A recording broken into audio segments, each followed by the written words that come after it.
Welcome back sa ating FB page na free reviewer is managed by Lunalyn at sa ating YouTube channel na Solving Math with Lunalyn. Now, dito na tayo sa karugtong at ito ay nakapost sa ating FB group na Philippine Civil Service Review for All. So, yung previous na video natin, nasagutan na natin itong ika-148. Now, dito na tayo sa 149. Let's read the problem. A tenant gets 4 sacks of palay for every 7 sacks harvested. So, yung kada 7 daw, merong 4 sacks sa tenant.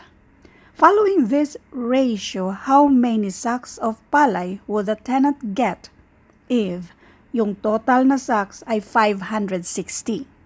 So, 560 sacks were harvested. Let's solve this in 3 ways para meron kayong pagpilian kung saan kayo hiyang. So, pwedeng i-comment nyo kung saan sa mga solutions na ipakita ko na medyo gusto nyo. Let's do solution number 1.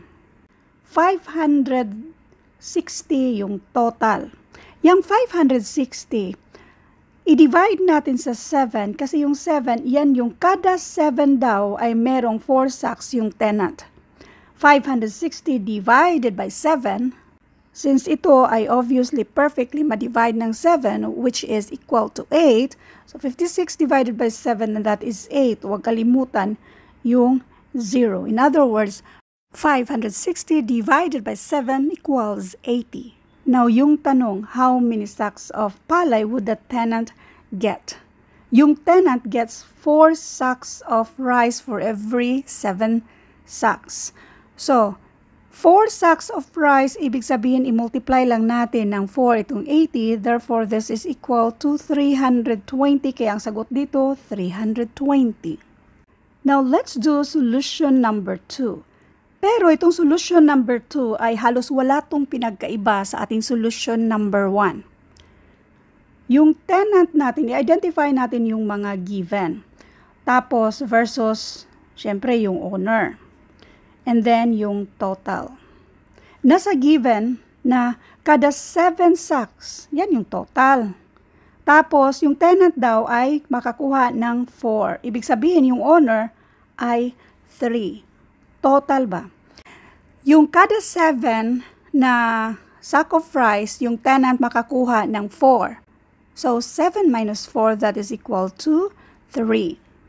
So, yung lahat ay 560 na sacks.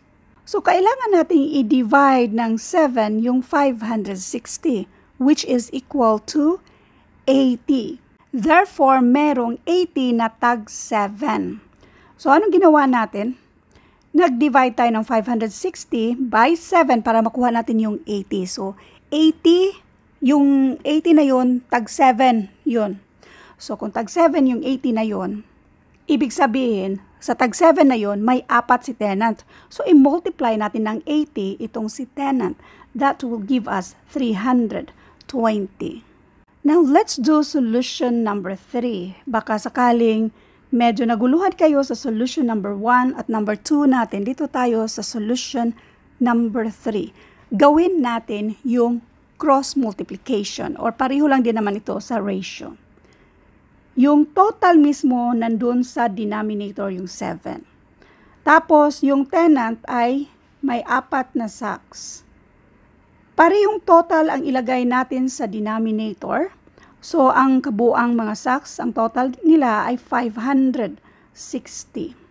Ang hinahanap natin ay ilan kaya yung sa tenant kung sakaling 560 yung lahat ng mga sacks. Now, let's do cross multiplication. Kailangan nating i-isolate si t para makuha yung variable t natin, para makuha natin yung value ni t. Or pwedeng x, y, z, kahit anong variable ang isulat nyo dyan. Now, itong 560, since pang-divide yan siya sa t, pang-multiply na yan siya sa 4. So, 4 times 560, and this will give us 2,240.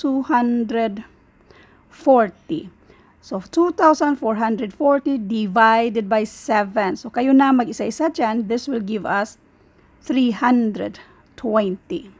isa pang paraan, bakit tayo magpapahirap sa pag-multiply kung pwede namang ganito? Yung i-multiply natin sa mga malalaking numbers, kung pwede namang ganito.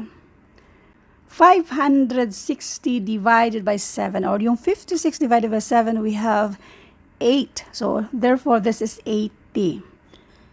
Madali na lang, si 4 times 80, this will give us 320. Now, paki-comment na lang kung saan sa mga solutions natin na hiyang kayo. Solution 1, 2, 3. And all I hope na mayroon kayong natutunan sa videong ito. Now, ito naman yung abangan nyo sa next na video. A dealer sold a certain number of portable TV sets at 6,400 pesos each. The dealer would have taken in as much money had 3 fewer sets been sold at 7,680. Yung tanong, how many sets were sold at 6,400? At ito naman yung mga choices.